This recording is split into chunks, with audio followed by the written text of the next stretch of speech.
Nittany Lion Roar with Extreme Panda here, and today I'm going to talk about the underrated 5-star heroes of Empires and Puzzles as of summer 2019. So these are simply heroes who I think are better than they're given credit for. People perceive that some of the heroes I'm going to talk about are bad when actually they're really good in some situations. And some of these heroes people already know are good, but who are even better than what they think. So the heroes I've chosen for this list are either intensely good at one thing that I'm going to talk about that I think is being overlooked, or they're like a Swiss Army knife that can do a whole lot of really good things. So first, let me share with you my honorable mentions. The first honorable mention I'm going to talk about is Guardian Kong. And the reason that I'm putting him on here is because he has a couple of things that I think people don't tend to notice. They're actually pretty good. So when you look at his stats, first of all, he has a really, really high attack stat. 786, and also he has a lot of health at 1,433.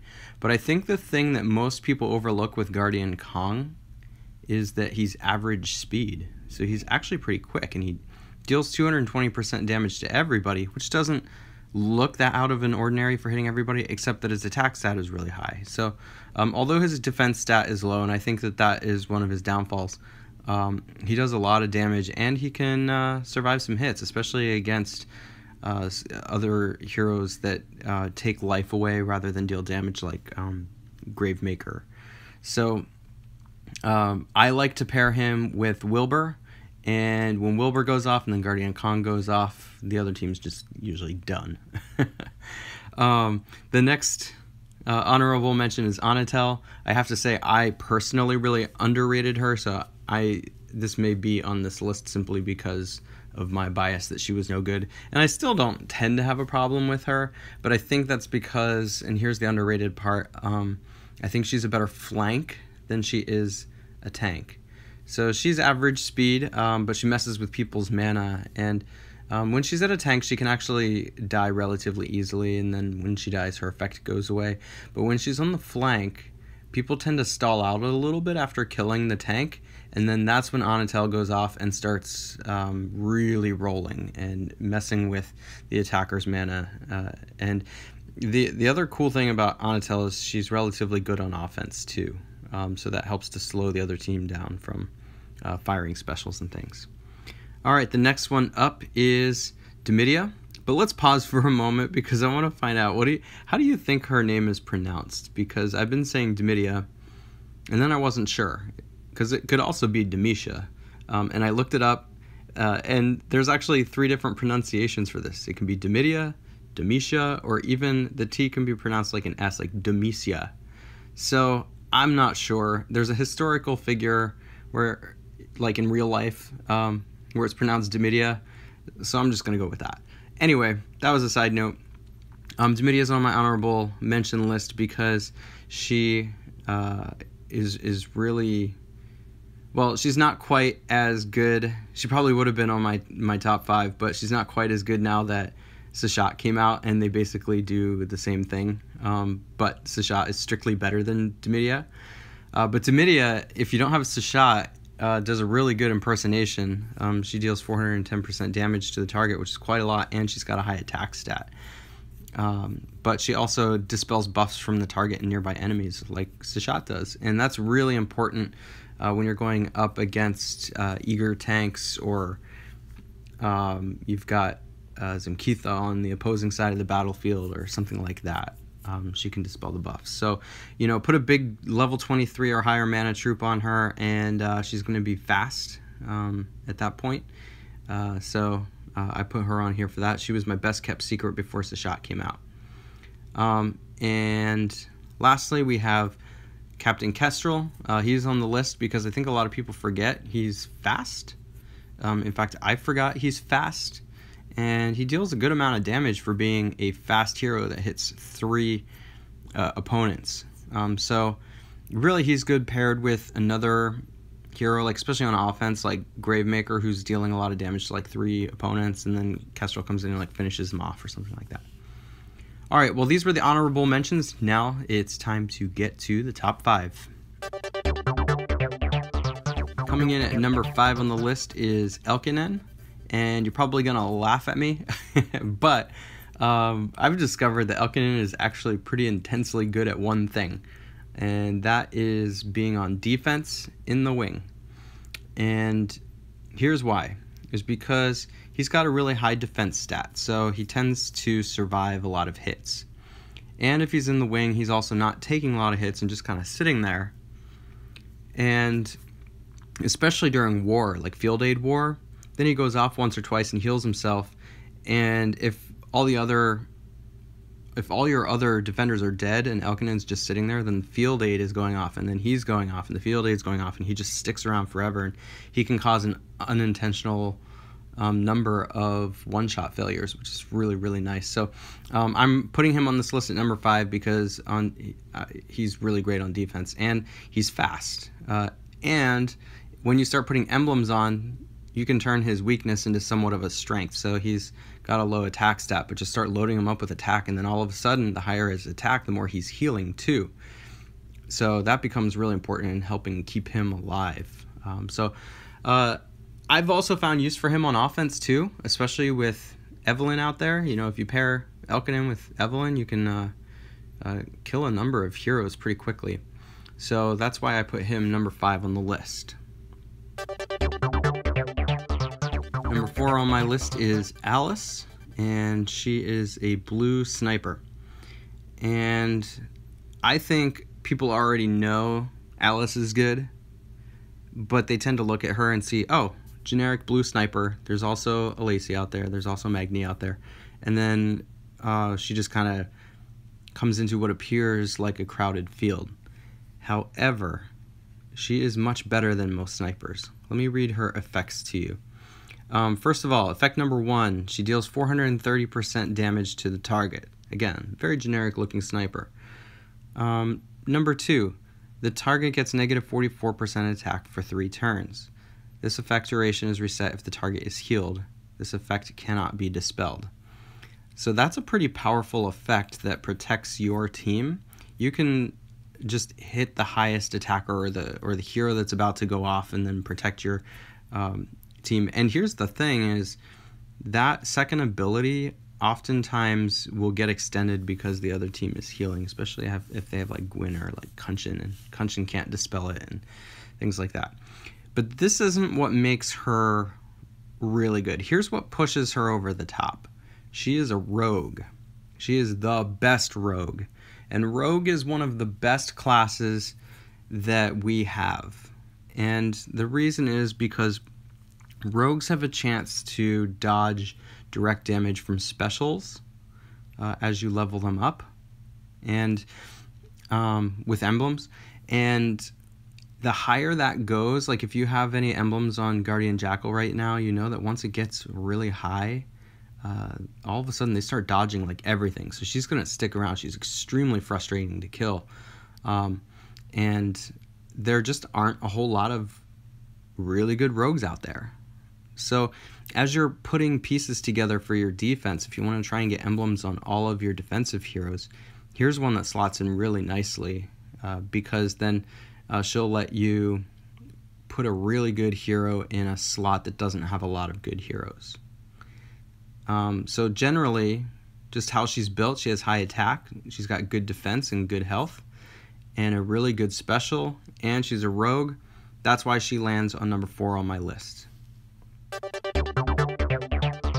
King Arthur lands at number 3 on my list, and he's got a lot of text. In fact, when a hero has more text, that's a good sign that they're probably underrated. If people aren't talking a lot about them, you want to take a second look. So what does King Arthur do? First of all, he's a blue sniper, but he's average. So really his downfall is that he's not fast like a lot of other snipers. But he deals 468% damage to a single enemy, and he has a pretty high attack to start with. It's kind of like average for a 5-star hero, actually, but 468% damage is quite a bit. Effect number 2, the target enemy gets negative 39% attack for 4 turns. So you can really protect your team, just like you can with Alice, by hitting an opposing hero who's about to go off and deal some damage to you. Like I like to hit Zaylene with him, or maybe Cage, when Cage is going off like a nut, then, but if his attack is down, then he's not dealing as much damage. The third effect he has is that the target enemy gets negative 54% defense against ice for 4 turns, and this is really, really good. As you know, I rave about elemental debuffs like this. So I like to pair him with another hero like Missandra, because if you hit the opponent with King Arthur first, he deals a lot of damage, and Missandra often finishes them off, but then starts to recharge everybody too, so then King Arthur's starting to go off a little bit faster. And then lastly, effect number 4, the caster gets 74% defense against special skills for 4 turns. So not only does he protect himself with that, but he's a paladin as well, so if you're putting emblems on him, then he's just even tougher to kill. I think that the other thing that makes him probably the third most underrated hero is that you can use him in so many situations too. You can use him in war. You can use him in raid. He's extremely good against Titans because, in fact, he's probably better against Titans even than in the raids, because when you take it in against the Titan, you can really knock down the Titan's attack and defense all in one hero, which is not an effect you always, or you rarely, if King Arthur might be one of the few heroes you get that effect all in one hero, which is just incredible. It lets you really have a lot of flexibility in building the team around him. And probably the area he doesn't get used quite as much or isn't as good at is defense, which is probably why he's underrated. People don't run into him a lot on defense, and so they just assume he must not be that good. But he's really good at everything except for raid defense. And even raid defense, he's not that bad. He's just a little bit slow for my liking. But and because he's so targeted, like usually the artificial intelligence is kind of dumb and doesn't use him the right way. But when you have him on offense in a raid or a war or with the Titan, you can use him smartly. Number 2 on my list is Justice, and some of you are probably laughing again because you don't see Justice a whole lot and probably haven't heard too many positive things about her. But I'm going to make a case for her right now, and that is that, first of all, she's an extremely difficult hero to kill. She's got 776 defense and 1425 health, so she's tough to kill. Where she falls down is she doesn't have high attack and she's slow. So why did I put her on this list? Mainly because she does one thing really, really well, and that's being a tank. Both in war and in raid. So if you don't have Guinevere, there's a couple other good yellow tanks as well, but I think Justice is actually up there among one of the best yellow tanks. And if you don't have a really premier tank, you can certainly slide Justice in, and I promise you, you're going to be surprised at how well Justice does as a tank.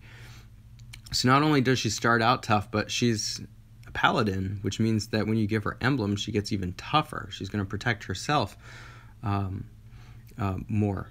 So her special really helps to protect your team, because effect number 1 is that she deals 240% damage to all enemies. That's not the part that really matters. What matters is effect 2, that all enemies get negative 40% accuracy for 4 turns, and the chance to miss also applies to offensive special skills.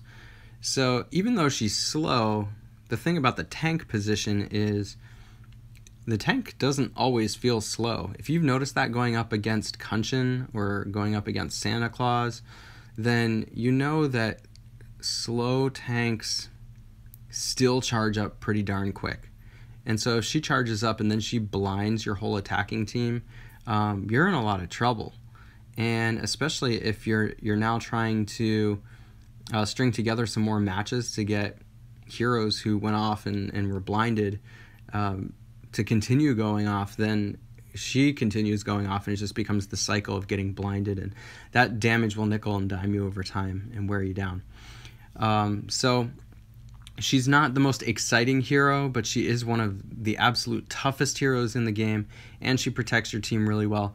I think she's best used when she's a tank, and then you surround her with fast or extra fast heroes, because then she's just sitting there not dying, protecting your team, and the rest of your team is just slicing away at the attacking team with their fast specials, and the attacker can't really kill them. So that's why she lands number 2 on my list. And finally, number 1 on the list is Zamkeitha, and that's because she does everything well. So first of all, she's a druid, which is a class that doesn't have a whole lot of really good heroes. There's a couple in there. But she fills a need, if you have her, of being in a slot that it's hard to get a good hero, and she is a really good hero. She's very underrated, especially on defense, but I mean just as good on offense too. And really where she is strong is in her special. She's fast, and in my book, faster is better in this game. There are some really powerful specials, but if they're slow, they might not ever go off. Well, she has a whole lot of text for being fast. So first of all, she deals 155% damage to all enemies. That's okay, but what comes after that is even better. So effect number 2 is that all allies get plus 25% attack for 4 turns. And if the rest of your team is dealing increased attack, then you're going to kill the attacking opponent more quickly. Effect number 3, she dispels status ailments from all allies, similar to like how Rigard or Kunshin do that. And I think a lot of people just don't read this far down on the text, and they forget that she's a cleanser, just like Rigard or Ariel or Kunshin is. And that makes her super useful with all of the Gravemakers out there and Zalines out there.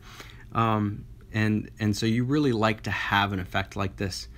And lastly, effect number 4 is just an elemental link. It recovers 4% health for all fire allies for 6 turns. This effect can't be dispelled. So not quite as useful in defense unless you have like, let's say you have a blue tank like Igor, and you're afraid that people might attack him with a lot of green heroes, so you put Zamkeitha on one flank and Gravemaker on the other flank. Then Zamkeitha is going to heal Gravemaker in addition to herself, which is really nice. But really where that effect comes in handy is on offense. Like when you're loading up to go against a Titan, or if you're in war or you're in raid and you have 3 or 4 red heroes, then she's healing the team. So she is certainly a Swiss Army knife. I wish I had her. I did not get her the month that she was the hero of the month, and I really, really regret that. The more I see her, the more I like her. She does an excellent job on defense, an excellent job on defense, but she might be even better on offense. She pairs really well with Wilbur. Anytime you get a red hero that's hitting all heroes, it just goes with Wilbur really, really well. So, you know, Wilbur turns down the defense of the opposing team. Zamkeitha pumps the attack of your own team, and then all of a sudden the other team dies all at once. So this is why I've rated Zamkeitha number 1. I'd like to hear your thoughts. Feel free to comment. Tell me who you think is underrated. Tell me why you think that my ratings are silly, whatever you would like, and I will respond. All right, thanks for watching.